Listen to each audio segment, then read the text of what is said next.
Hello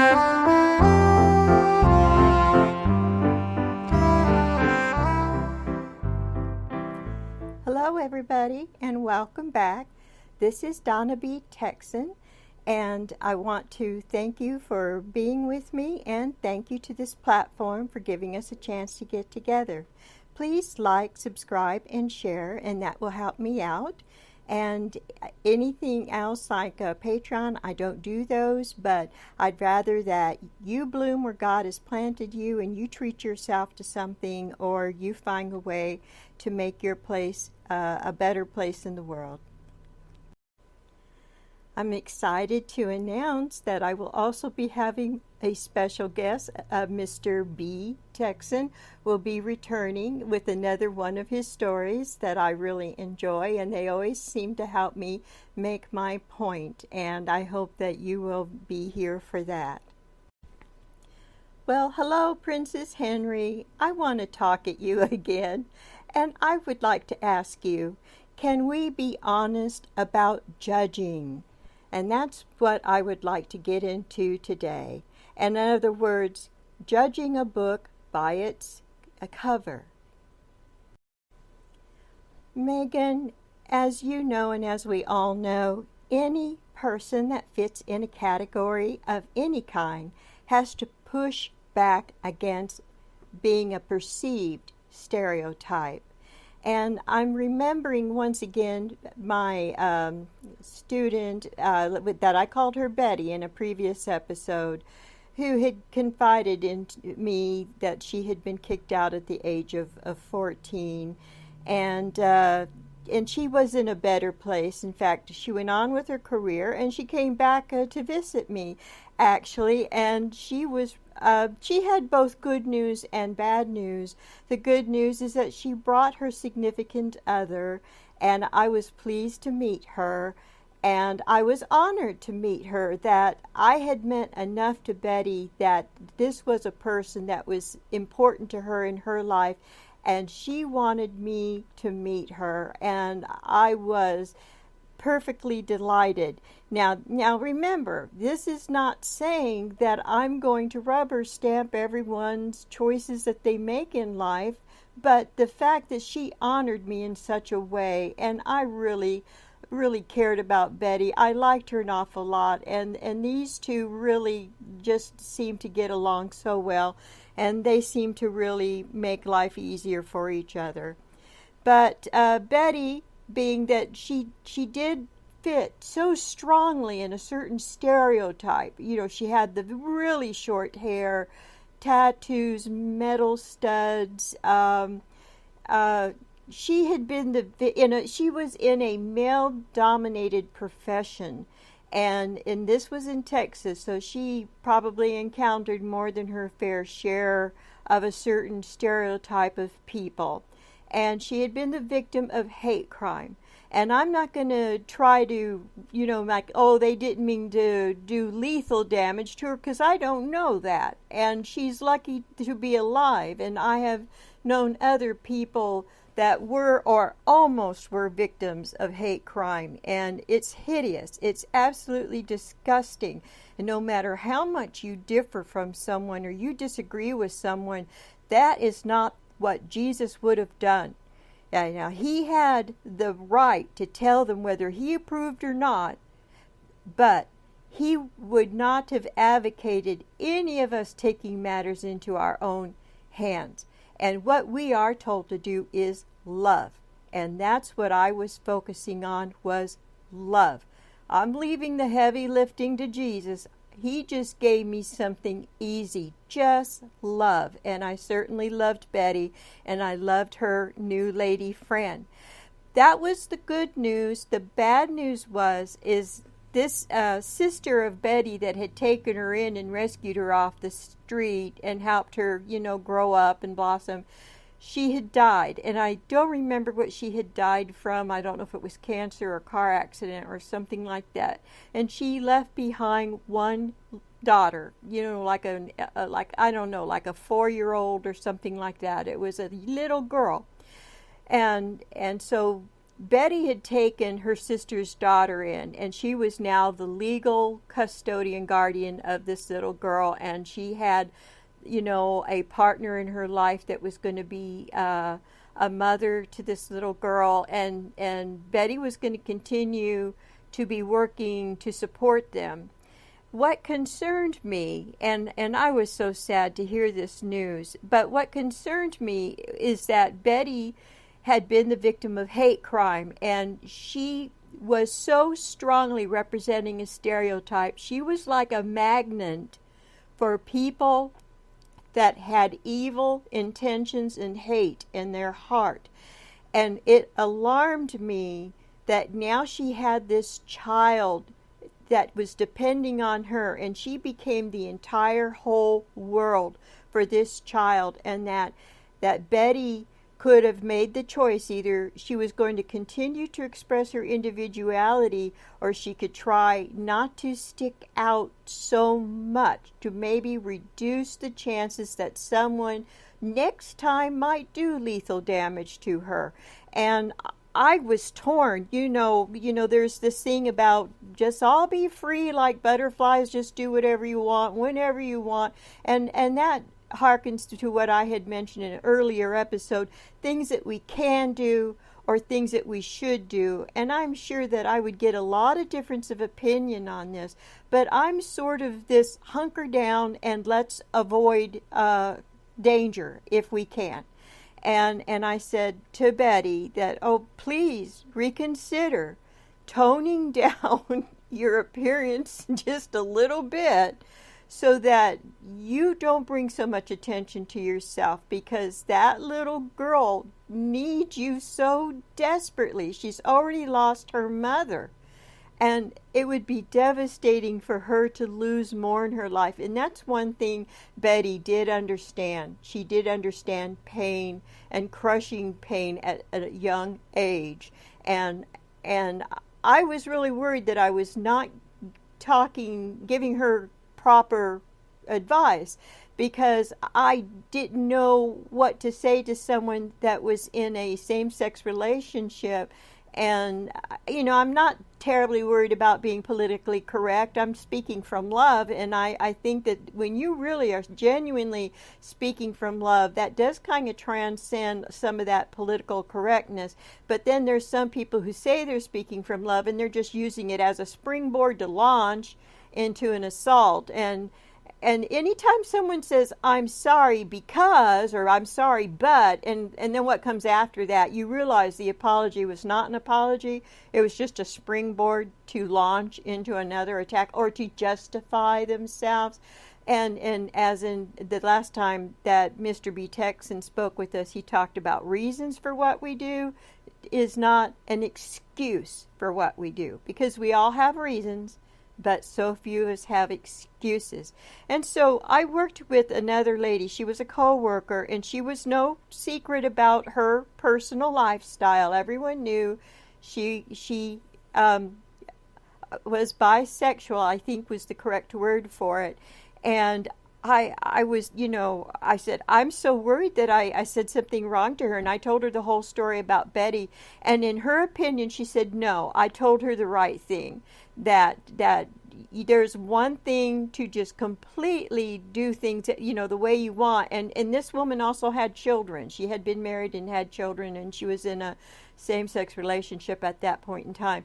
But she knew, being in that male-dominated profession and having children, you want to get home safely for those kids. And so there were times that she had been secret about her lifestyle for the sake of those children. She tried not to bring much attention to it. So that made me feel better that at least my heart was in the right place, and that not everyone was going to agree with the advice we gave her, but for goodness sakes, take your life into your own hands just for trying to work and earn a living, for goodness sakes. So that was my story about Betty, in terms of not being able to judge a book by its cover. And apparently Betty had been judged as a by the book by her cover, and that just wasn't right. It wasn't right, because then you didn't know what a lovely, beautiful person she was, and what a treat it was to get to know her. I'm going to be bringing Mr. B. Texan on here in just a little bit. I want to set this up, though, before he tells his story, that people will form opinions. Here goes my throat again. I'm sorry. People will form opinions, and opinions are not necessarily always going to be judging. And hopefully, we hope that a person's opinion will be as objective as possible, but I think that it's impossible for any of us to be completely objective, save for God, that He's the only one that can be completely objective, and thank God for God, right? So ask yourself if you treat everyone equally, Megan. Do you treat the so-called A-list celebrities the same as, let's say, hotel and restaurant staff? I mean, do you? Just think about it. You don't have to answer me. Just think honestly about yourself. What about your own staff or other people's staff? Now, Megan, if there's any disparity at all in the way that you treat one group from another group, isn't that judging the worthiness of a person to be treated respectfully? Well, just as I promised, here he is, my favorite person, Mr. B. Texan, and I asked him to share one of his stories today about today's subject, judging a book by its cover. If you don't mind, Mr. B. Texan, you go ahead and make yourself comfortable and get started. Well, thank you, Donna B.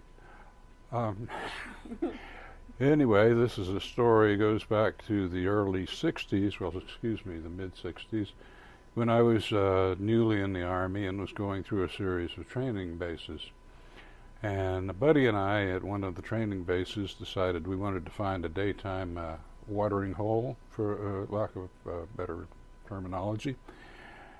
And we found this nice little place downtown on a hot summer season, and we like to hang out there because we could drink beer and shoot pool, which is mainly what we intended to do most of the time. And there were usually only two other denizens of this little swamp, and one I'm just going to call Charlie, and to describe him is simply say he was a weasel. We're just going to leave him at that. And the other fellow was a beer-bellied good old boy by the name of Larry Richardson. Of course, these weren't their real names, but I got to have that first name for part of the story. So anyway, my buddy and I got into the little economic system they had there, because Charlie, being a weasel, would shoot pool for $1 a game with Mr. Richardson, and being a much better pool player, always won. And we felt that was bad, because Mr. Richardson always looked down on his luck and his dirty old shirt and his raggedy pants and his old beat-up cowboy hat and boots coming apart and all of that, and slogging around on the wooden floor. And so we got this system going where Charlie would shoot Mr. Richardson a game and win his $1, and then one of us would shoot Charlie, and being much better pool players than Charlie, we would inevitably win the $1 back. And then we would shoot Mr. Richardson and make sure he won the game. We threw it in his favor. And it actually became a game with us to do that, to take Charlie for his $1 that he'd taken from Mr. Richardson, and then get it back to Mr. Richardson. And we did feel sorry for the old fella. He seemed kind of on the poor side and probably living on the dole, but he had enough for his beer and his pool. And so everybody seemed to get along, and we just went with that for a while. And then one day, one very hot day, a Cadillac pulls up at the sidewalk in front of the tavern, for lack of a better term. Oh, no. And this frontier woman gets out. Now, the windows of the Cadillac are fogged up with the air conditioner running. And this woman who should be on a Conestoga wagon riding west gets out of the air-conditioned Cadillac, and she's wearing about every ring and necklace and bauble and bangle in the book, and a fur coat on one of the hottest days of the year. And she stomps into the bar, steps just inside, looks up and says, "Larry Richardson, get your out in that car. You know we're having dinner with the governor." At which my buddy and I kind of looked at each other and, huh? So Larry, if you never saw the word slunk being physically enacted, I wish you had been there, because Larry slunk out to the car, completely dominated. And after they drove off, we went up to the bartender, and with just quizzical looks on our faces, and she says, "Up until a few years ago, Larry just had a little patch of dirt out there that he raised some farm stuff and some cows on, and that was how he managed to survive year after year. And then they found oil directly underneath it. Yeah. And at that time, he was one of the richest persons in the county, which is a small county. We're not going to go into that. But he was incredibly filthy rich, and in addition to being filthy in his own way.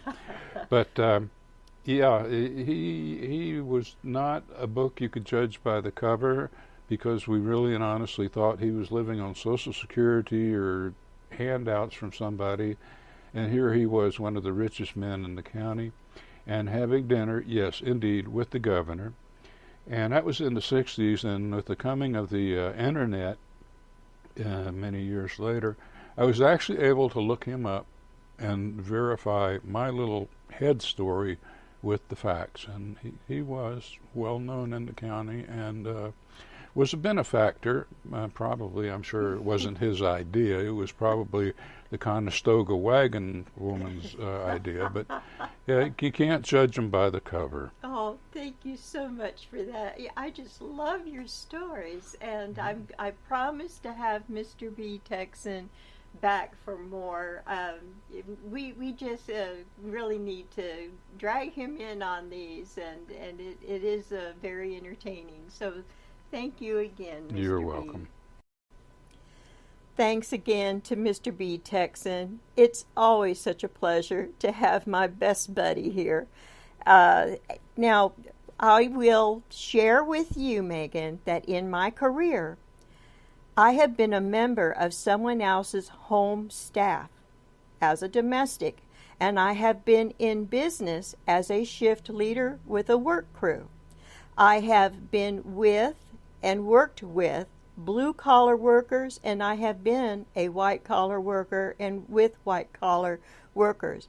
And that means I have met everyone and worked with everyone from construction workers, truck drivers.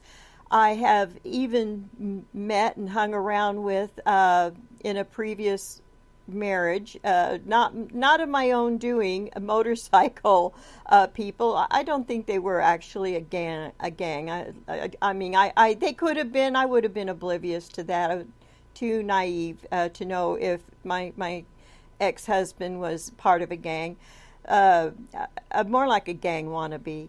And I have also, in the white-collar world, I have met U.S. Senator, high-ranking state government official. I have been to Washington, D.C. I have met cabinet members and all kinds of regional offices in government and everything in between.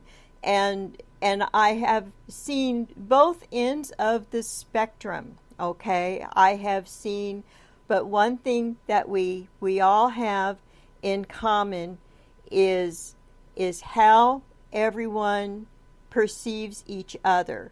And there's going to be, as you notice, there's going to be, remember there was a time when everyone was against the post office, and it was whipping up in quite a mess. I don't know if it was an election year.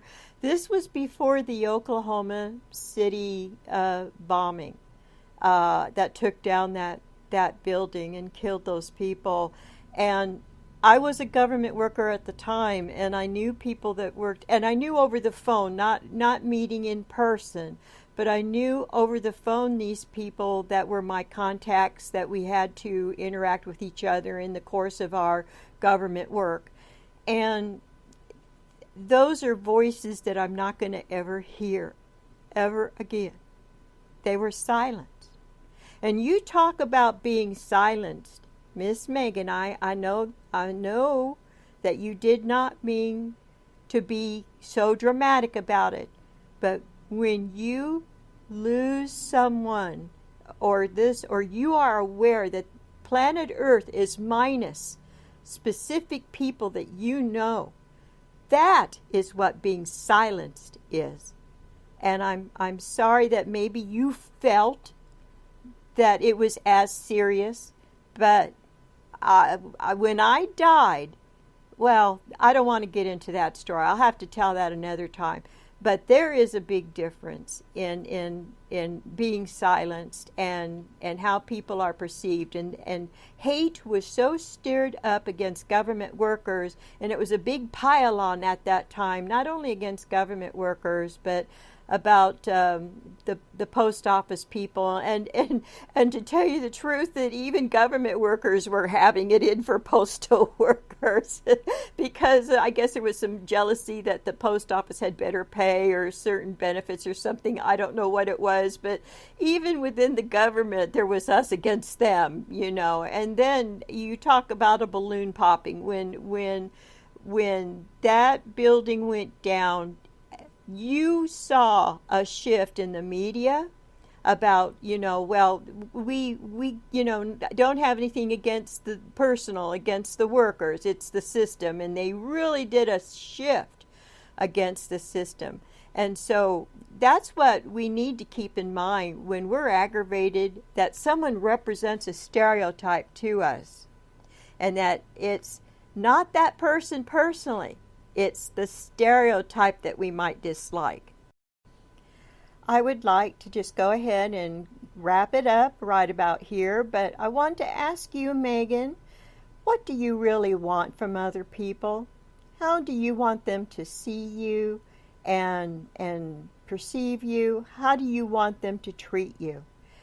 Now, if you don't want to call anyone else by a certain title, then don't go around asking people to call you by a certain title, especially when you're in this country where we don't have titles and we don't cater to them.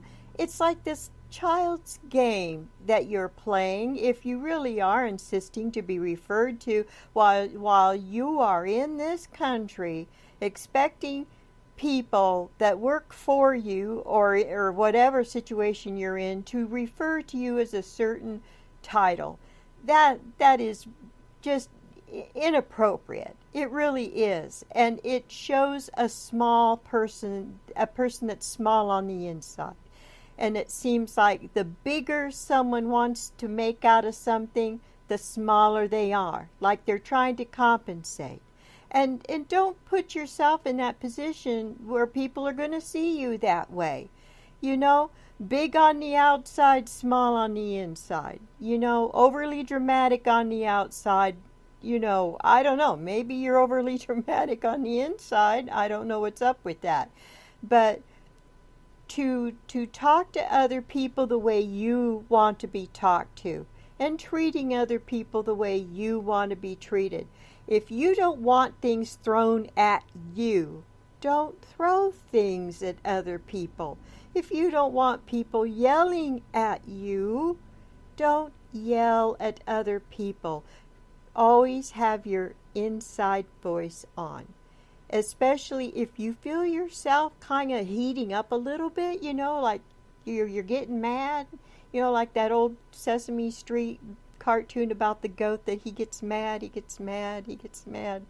I love that one. But if you feel yourself getting mad, take a breath. Just inhale, exhale, wait and see if the demon has left the building.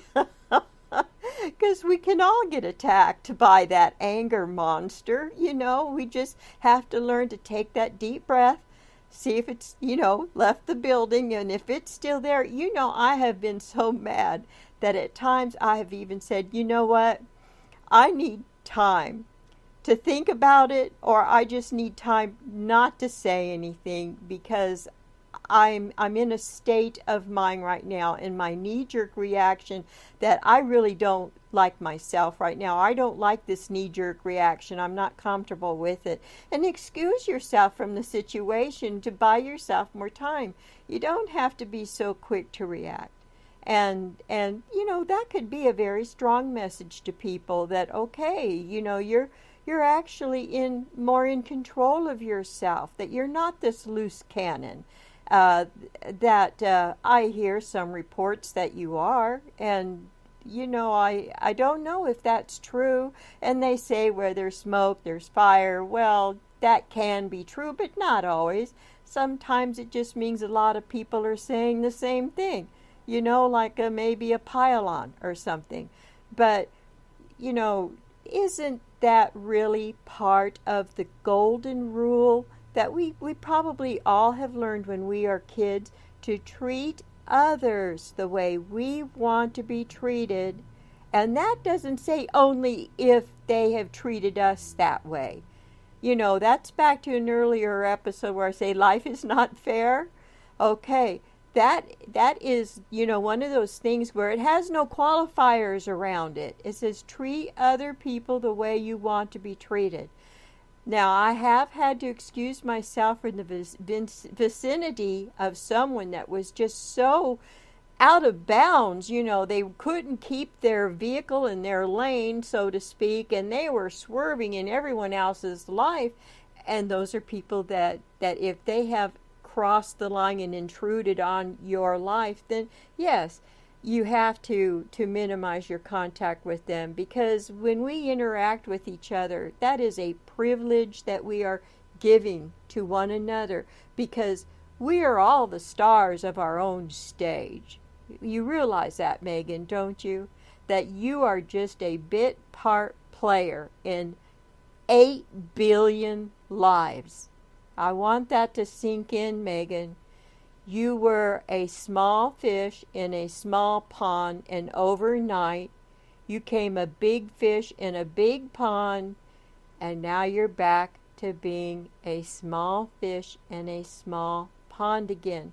But at any time, no matter where you were big pond, big fish, little fish, it didn't matter.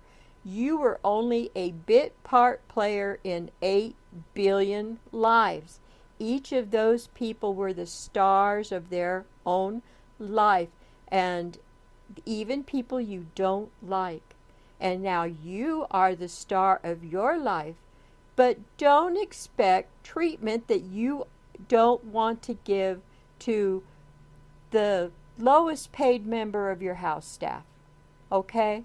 The lowest paid person at a hotel or restaurant staff. And I don't mean a low, and that's why I am emphasizing how they're paid, because there is an economic, I guess, caste system, but socially we are all the same, and I am not going to give more respect to the manager rather than the dishwasher. To me, they're all the same.